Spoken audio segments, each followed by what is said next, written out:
सर्वांना सलाम. परमेश्वरामध्ये मी सर्वांचं स्वागत करतो. हॅपी शाबास सर्वांना. परमेश्वराचा गौरव करण्याबद्दल आपण प्रार्थना करूया. धन्यवाद धन्यवाद धन्यवाद येशू, तुझ्या मला धन्यवाद देतो. शाबादाच्या बाप्पा, या दिवशी आम्हा प्रत्येकाला तू एकवट केलीस राजा. तुझ्या गौरवामध्ये बाप्पा आम्हाला घेऊन आला स्वामीका मानतो राजा. विशेष प्रार्थना करतो बाप्पा, जे आले नाही राजा त्यांची देखील मार्ग पुढे कर बाप्पा. तुझ्या सानिध्यात तुझ्या वचनात बाप्पा वाढण्यास, तुझ्या गौरवात वाढण्यास प्रत्येकाला सहाय्य मदत कर बाप्पा. या ऑनलाईन सहभागितेमध्ये बाप्पा प्रत्येकाची जोड होण्यास मदत कर बाप्पा. आणि त्या प्रत्येकाची वाढ तुझ्यामध्ये होण्यास मदत कर बाप्पा. ही लहानशी विनंती प्रभूची प्रिय आणि गोड नाम मागतो म्हणून नाही. करता हूँ मैं तेरी चिंता, तू क्यों चिंता करता है. करता हूँ मैं तेरी चिंता, तू क्यों चिंता करता है. आंसुओं की घाटियों में हाथ न छोड़ूंगा तेरा. आंसुओं की घाटियों में हाथ न छोड़ूंगा तेरा. मेरी महिमा तू देखेगा, खुद को मेरे हाथों में दे दे. मेरी महिमा तू देखेगा, खुद को मेरे हाथों में दे दे. मेरी शक्ति में तुझको देता हूँ, चलाऊंगा हर दिन मेरी कृपा में. मेरी शक्ति में तुझको देता हूँ, चलाऊंगा हर दिन मेरी कृपा में. करता हूँ मैं तेरी चिंता, तू क्यों चिंता करता है. अब्राहम का मैं परमेश्वर हूँ, अद्भुत कार्य क्यों न करूँ. अब्राहम का मैं परमेश्वर हूँ, अद्भुत कार्य क्यों न करूँ. लाल सागर में रास्ता दिया है, आज भी मैं करने के योग्य हूँ. लाल सागर में रास्ता दिया है, आज भी मैं करने के योग्य हूँ.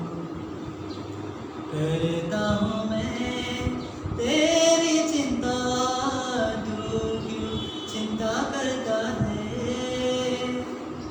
करता हूँ मैं तेरी चिंता, तू क्यों चिंता करता है.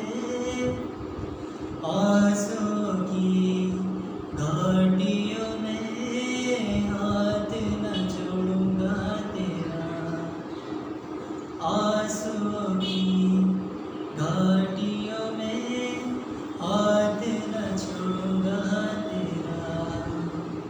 हाथ न छोड़ूंगा तेरा. परमेश्वराचे गौरव वचन वाचूया.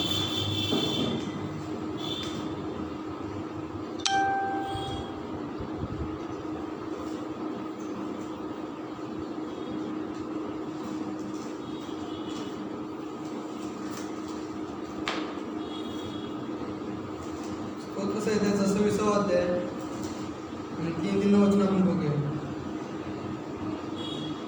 तुझे वात्सल्य माझ्या दृष्टीपुढे आहे, तुझ्या सत्य मार्गाने मी चाललो आहे. अधम लोकात मी बसलो नाही, कपटी लोकांची संगत मी धरणार नाही. दुष्कर्म्याच्या जनसेवेचा मी द्वेष करीतो, दुर्जनाबरोबर मी बसणार नाही. हे परमेश्वरा, मी निर्दोषतेने आपले हात धुईन, तेव्हा तुझ्या वेदीला फेरा घालीन. म्हणजे मला तुझे उपकार स्मरण प्रकट करावयास व तुझी सर्व आश्रयकर्मे वर्णावयास सापडेल. हे परमेश्वरा, तुझ्या मंदिराचे स्थान, तुझ्या गौरवाचे निवासस्थान ही मला प्रिय आहे. पातक्याबरोबर माझा जीव, घातकी मनुष्याबरोबर माझा प्राण काढून नेऊ नको. आमेन. आपण प्रार्थना करूया. धन्यवाद धन्यवाद माझ्या राजा. हो श्रीकृष्ण, पुन्हा एकदा माझ्या राजा 6 दिवस सांभाळून माझ्या राजा, 7 दिवस तू आमच्या आयुष्यात जोडलं माझ्या राजा. तुझ्या नावाला धन्यवाद, तुझ्या नावाला वार म्हणतो माझ्या राजा. हो श्रीकृष्ण, जे जे संदेश ऐकणार आहे माझ्या राजा, त्या प्रत्येकाला तुझ्या आशीर्वाद म्हणून तुका माझ्या राजा. त्यांच्या संगत राहा, त्यांच्या संगती बोल माझ्या राजा. होय माझ्या राजा, त्यांनी तुझ्या आत्म्यात जीवन वाढण्यासाठी त्यांना तू सहाय्य आणि मदत कर श्रीकृष्ण. फाळक जो संदेश सांगणार माझ्या राजा, त्या मार्गाने मी चालवं असंच तुकडून माझ्या राजा. त्यात येशू तुझ्या प्रिय आणि गोड नावाने मागतो म्हणून तो आहे. आमेन.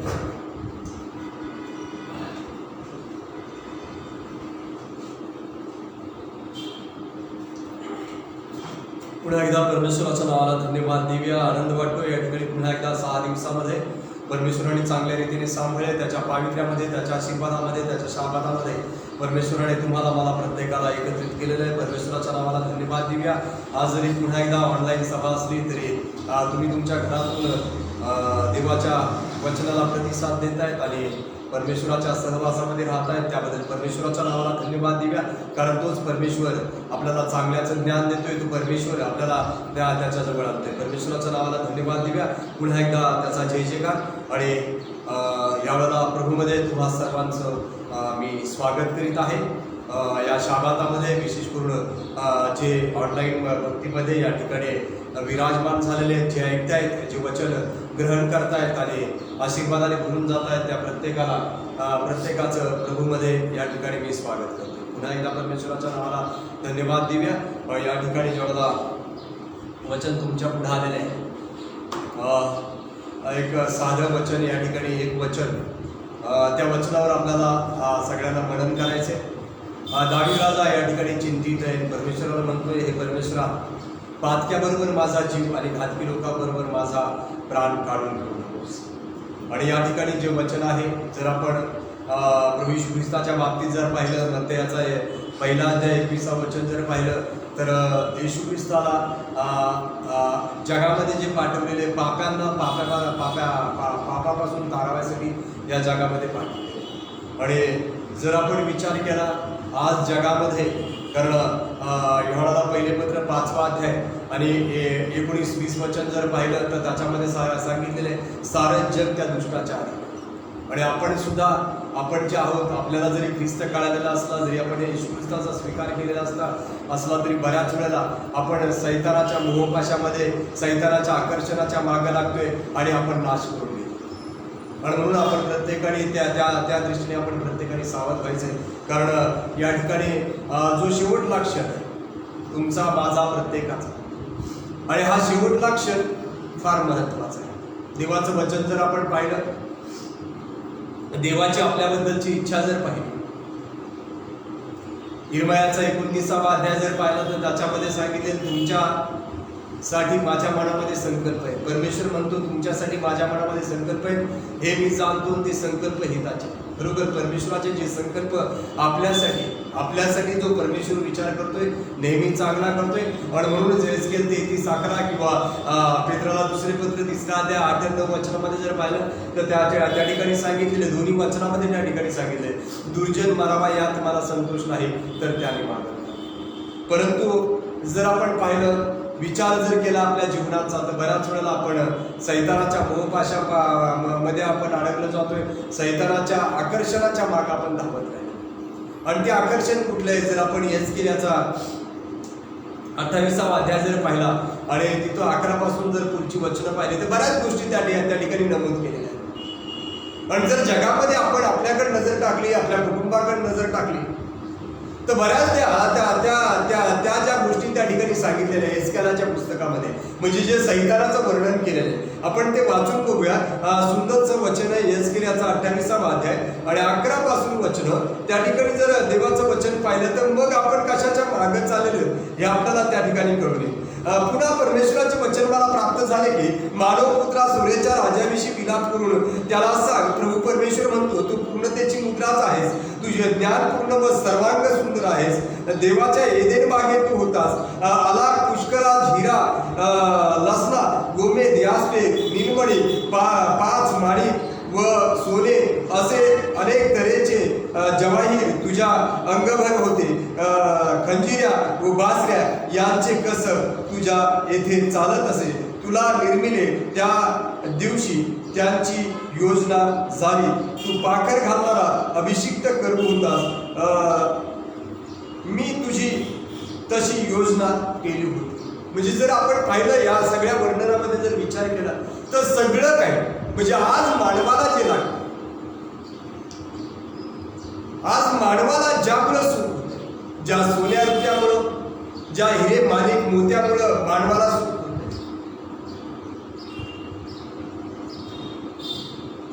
आणि ते सगळे जे प्रकार आहेत किंवा जी धनसंपदा आहे,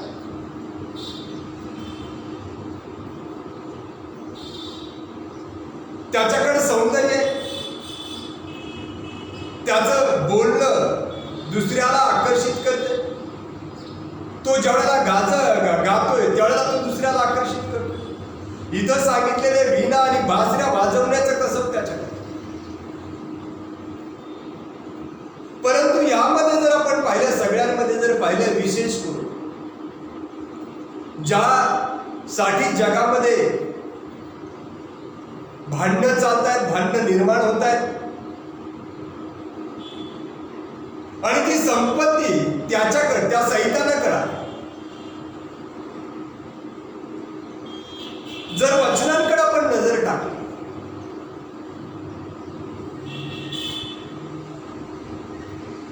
वचनाच्या दृष्टीने जर आपण विचार केला तर बऱ्याचदा या सैतानाच्या आकर्षणाच्या मागा पडतात.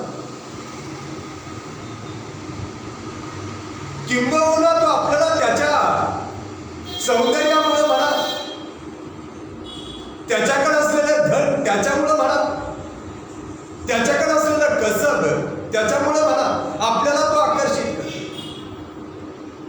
आणि मानवी बुद्धीच्या कारणानं आपण त्याच्याकडे आकर्षित.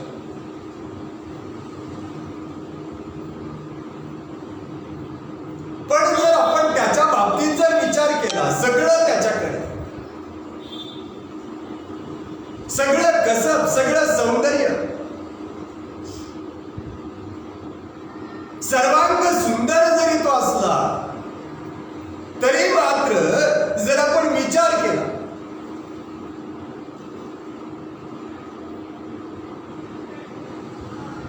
थेसलोनिकरास दुसरे पत्र 2 अध्याय 8 वचन जर पाहिजे,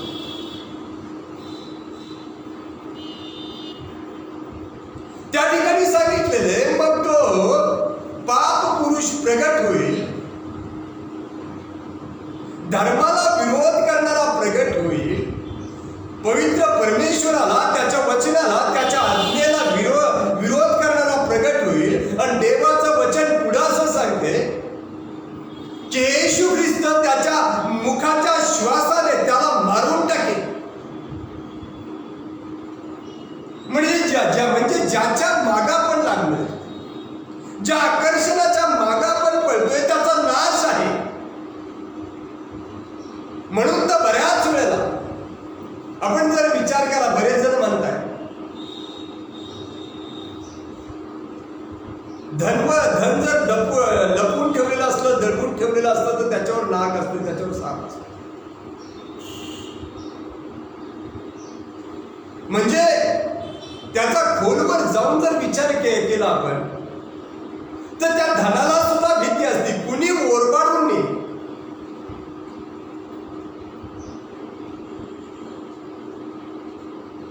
म्हणून थेसलोनिकरास पहिले पत्र 5 अध्याय 17व्या वचनामध्ये जर पाहिलं तर त्याच्यामध्ये सांगितलेलं, चंचल धनावर आशा ठेवू नको, विश्वास ठेवू नको, ते राहणार आणि ते जाणार, कोणाचं वय ते टिकणार.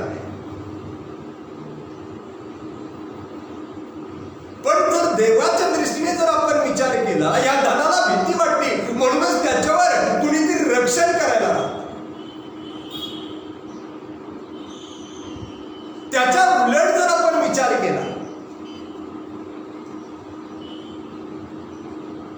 योहानाला पहिले पत्र 4 अध्याय 18 वचन जर पाहिलं, त्या ठिकाणी देवाचं वचन सांगतंय, जिथं प्रीती आहे तिथं भीती नाही, आणि पूर्ण प्रीती भीतीला घालून देते. मग वचन जर पाहिलं, योहानाला पहिले पत्र 4 अध्याय 8 वचन, त्या ठिकाणी सांगितलेले, देव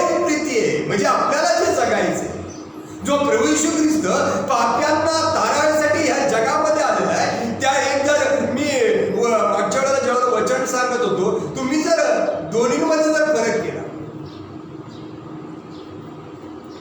यशाचा 53वा अध्याय तिथं येशूचं वर्णन आहे, जो आपला तारणारा आपला मुक्तिदाता आहे त्याचं वर्णन त्या ठिकाणी आहे. आणि त्या ठिकाणी सांगितलेलं आहे त्याला रूप नव्हते, त्याला शोभा नव्हती, त्यावर मन बसेल असे त्याच्या काही सौंदर्य नव्हते.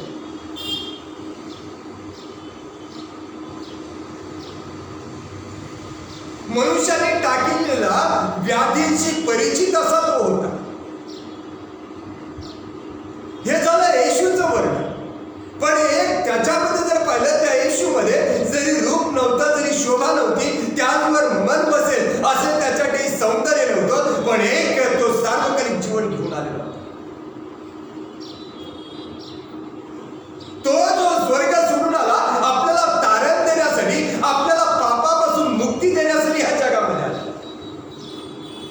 आणि जे वर्णन येसकेल्याचा 28वा अध्याय सैतानाबद्दल आपण पाहिलं, जरी सगळं काही त्याच्याकडे होतं मात्र नाश त्याचा ठेवलेला आहे, त्याला नाशपुत्र म्हटलेलं आहे. नाश होणार तरी कशाने? आपण जर विचार केला नाश होणार कशाने, तर येशू म्हणतोय माझ्या मुख श्वासाने तो सैतान मारला जाईल. जर याकोबाचं पत्र 4था अध्याय जर पाहिला आपण आणि 7व आणि 8वं वचन जर पाहिलं, त्यामध्ये सांगितलेले सैताना विरुद्ध अनुभवा म्हणजे तो तुम्हापासून पळेल. म्हणजे सैतान आपल्याला सुद्धा घाबरतोय, मात्र आपल्याला भय वाटतंय त्या सैतानाचं. सैतान जर आपल्या मुखामध्ये येशूचं नाव असतं, येशूच्या नावात जर आपण त्याला धमकावलं, सैतान आपल्यापासून पळून जातं. म्हणजे सगळं जर आपण पूर्ण विचार जर केला, सैतान आपल्याला घाबरतो, सैतान देवाला घाबरतो. मग घाबरून त्या सैतानाकडे आपण का जायचं? आपण त्याच्या मागं का जायचं? म्हणून दावीद राजा या ठिकाणी सांगतोय जिथं भय आहे, जिथं मरण आहे, हे परमेश्वरा त्यातून मला बाहेर काढ. मग मरण कुठे आहे? तर देवाचं वचन त्या ठिकाणी सांगते पापामध्ये मरण आहे, पापाचं वेतन मरण आहे. म्हणून दावीद राजा स्तोत्रसंहिता 26वा अध्याय 9व्या वचनामध्ये म्हणतोय हे परमेश्वरा, पातकी लोकांबरोबर माझा जीव आणि घातकी लोकांबरोबर माझा प्राण काढून ठेव. म्हणून सुरुवातीला बोलताना मी तुम्हाला सांगितलं होतं आपला जो शेवटला क्षण, आपली जी शेवटली वेळ आहे ती महत्वाची.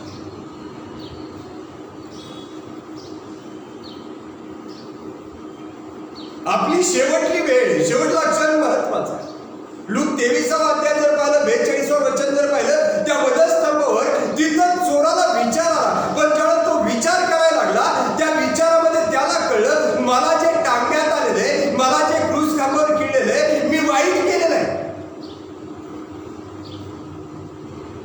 म्हणजे चांगल्या विचारांची उकळी त्याच्या मनामध्ये फुटायला लागली होती आणि तो येशूकडे पाहत होता.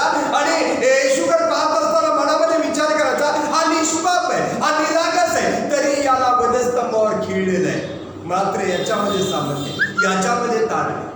हा विचार तो चोर करत होता. शेवटला क्षण होता, मरणार होता काही वेळा. परंतु प्रभूला एकच विनंती केली, हे येशू त्या ज्यावेळेला तू मोठ्या वैभवात ढगावर बसून येशील त्यावेळेला माझ्या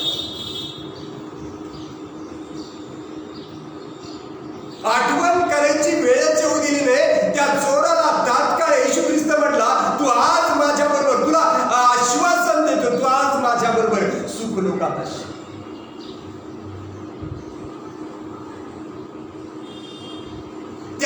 त्या चोराचं होतं नव्हतं पाप ते प्रभू पुढे त्यांनी कबूल केलेलं आहे, अधर्म कबूल केलेला आहे. त्या पापापासून मुक्ती प्रभू येशू ख्रिस्ताने त्याला दिलेली आहे. आणि मुक्ती मिळाल्यानंतर सुख लोकात, सार्वकालिक जीवनात आपल्याला प्रवेश.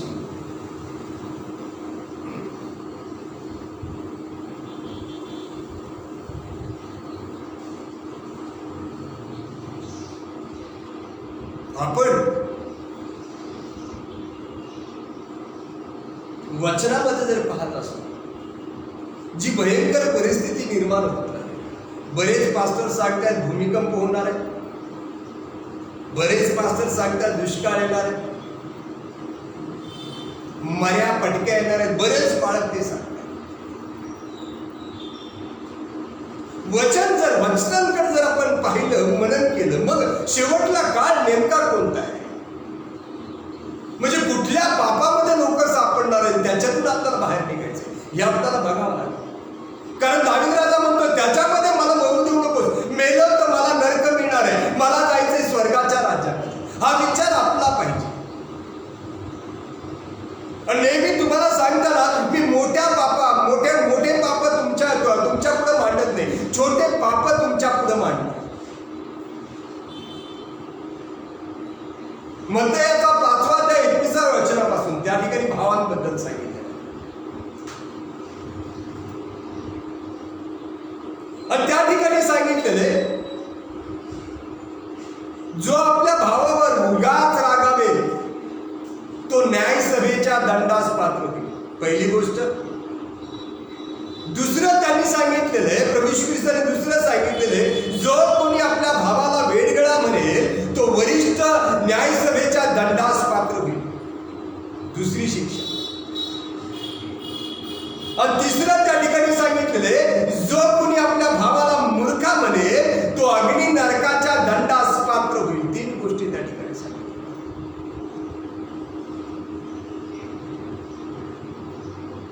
जर शेवटल्या काळाच्या बाबतीत जर आपण पापाच्या बाबतीत जर विचार जर केला तर तिमोथेला दुसरे पत्र 3रा अध्याय आणि 1 आणि 2 वचन आपण त्या ठिकाणी बघूया. त्यामध्ये काय सांगितलं तिथं असं सांगितलेलं आहे शेवटल्या काळी कठीण दिवस येतील हे समजून घे. कारण मनुष्य स्वार्थी, धर्लोभी, बडाईखोर, गर्विष्ठ, निंदक, आईबापास न मानणार अशी ती होती. पुढं बरंच काही त्यांनी सांगितलेले वचनामध्ये बरंच काही सांगितले. पण आपल्याला जे बघायचंय या ठिकाणी मी तुम्हाला भावाबद्दल सांगितलेले. भावाला जर रागावलं तर ध्यानात ठेवा तिथं दंड. मग तिथं 3 वेगवेगळे प्रकार सांगितले. म्हणजे रागावलं तर त्या ठिकाणी सांगितलं न्यायसभेच्या दंडास पात्र होईल, वेडगळा म्हटलं तर वरिष्ठ न्यायसभेच्या दंडास पात्र होईल, आणि मूर्खा म्हटलं तर अग्नी नरकाच्या दंडास पात्र. आता या ठिकाणी जे वचन आलेलं आहे तिमोथेला दुसरे पत्र याचा 3रा अध्याय आणि 1 आणि 2 वचनामध्ये सांगितले त्यावेळेला आईबापास न मानणारे लेकरं भावाचं लांबच राहते. पण बरेच जण आई वडिलांना शिव्या शाप देतात. बरेच जण आई बापाला घरातून बाहेर काढतात. तुम्ही जर विचार केला जर भावाला बोलल्यानंतर जर अग्नी नरकाचा दंड प्राप्त होतोय, तुम्ही विचार करा ज्याला आई बापाला बोलतोय ते त्याच्यापेक्षा अग्नी नरकापेक्षा कोणची भयंकर अशी शिक्षा.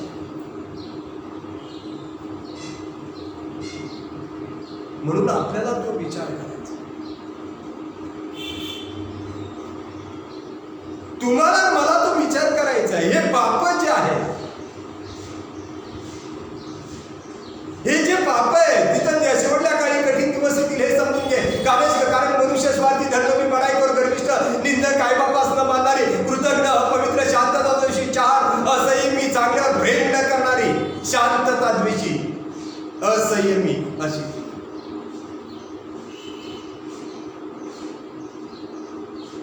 म्हणजे पापाबद्दल जेव्हा आपण विचार करतो या पापात आपण पडायला नको, या पापामध्ये आपण सडायला नको आणि पापामध्ये आपण मरायला नको अशी दावीद राजाची इच्छा. म्हणून सुरुवातीला सांगितलं ज्या ठिकाणी सौंदर्य आहे त्याच्या मागे जाऊ नका.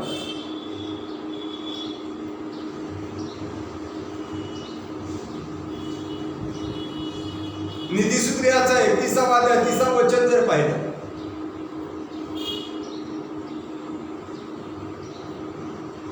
त्या ठिकाणी देवाचं वचन येते सौंदर्य भुलविणारे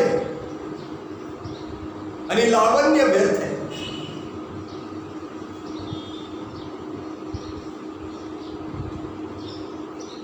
म्हणजे वचनांच्या दृष्टीने जर आपण विचार करतोय या ठिकाणी दावीद राजा म्हणजे आपण जर आपल्या मागे जर राहिलो आपल्या सौंदर्यामुळे आपण जर दुसऱ्याला भुलवत असतो आणि पापाच्या मार्गाला नेत असतो हे सौंदर्य सुद्धा पापामध्ये पाडणार आहे.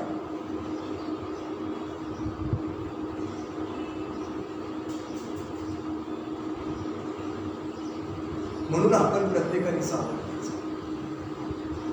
जसा चोराने प्रभूला कबूल केले की आतापर्यंत मी जे केले पाप केले आणि मी त्याच्यामुळेच मला ही शिक्षा झाली, मी लटकले गेलेले, मी मरणार आहे, पण प्रभू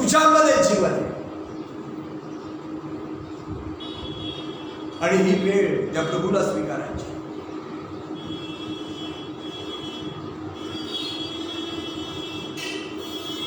आपण जर सैतानाला धमकावू शकतो, प्रभू जर स्वतःच्या मुख श्वासाने त्या सैतानाला मारू शकतोय, त्याच्या मागं जायचंय कशाला?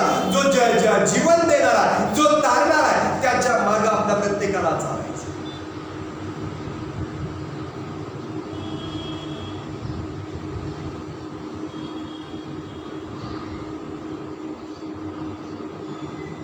कारण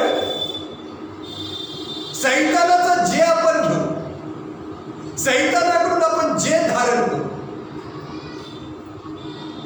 मग सौंदर्य म्हणा किंवा धनसंपदा म्हणा,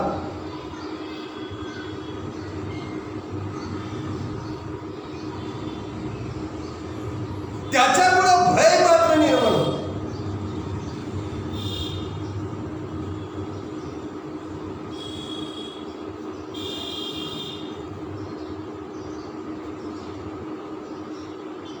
एखादी सौंदर्यवती बिनधास्त रस्त्याने फिरू शकत नाही. अनेकांच्या नजरा तिच्याकडे खेळलेल्या असतात, दिवसा नाही आणि रात्री सुद्धा फिरू शकत नाही. कारण जगातली जी लोक आहेत, जे अधम आहेत, ते त्या सौंदर्याकडे पाहत असतात. म्हणजे सौंदर्याला भीती असते. सैतानाकडे जे त्याला प्रत्येकाला भीती आहे. धनाच्या बाबतीत जरी म्हटलं आपण धन उघड्यावर ठेवत, जरी मी तुम्हाला सुरुवातीला सांगितलं धनावर साप असतो, म्हणजे तुम्ही विचार करा, धनाला असं वरती ठेवत नाही, त्याला मोकळीक त्याला देत नाही. म्हणजे सौंदर्याला सुद्धा मोकळीक नाही आणि धनाला सुद्धा मोकळीक नाही. त्याच्या मागं लागायचं.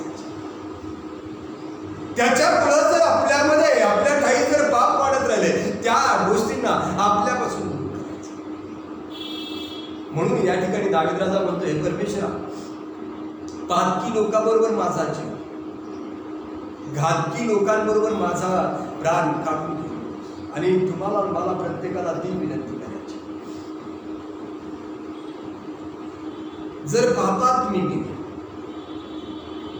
जर अधर्मात मी गेले, तर स्वर्गाचं राज्य मला प्राप्त होणार. आणि एक चांगली इच्छा दावीद राजा परमेश्वराकडे व्यक्त करतोय, हे परमेश्वरा, मला मरण आहे, मला मरण चांगल्यात दे, वाईटात मला मरण देऊ नकोस.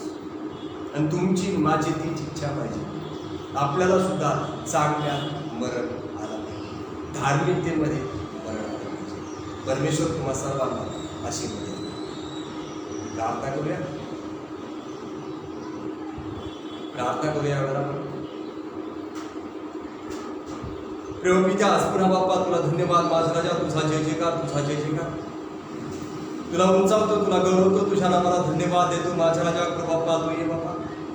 आज माझा राजा कर बाप्पा, ऑनलाईन भक्ती बाप्पा, जे अनेक जण घरी बसून ऐकत राहिले बाप्पा, आणि खरोखर बाप्पा दावीद राजाने तुझ्याजवळ विनंती केली होती, मला पातकामध्ये माझ्या राजा मरू देऊ नकोस. माझ्या राजा, मला विश्वासघातक्या बरोबर मला मरण देऊ नकोस, तर चांगल्यामध्ये मरण दे.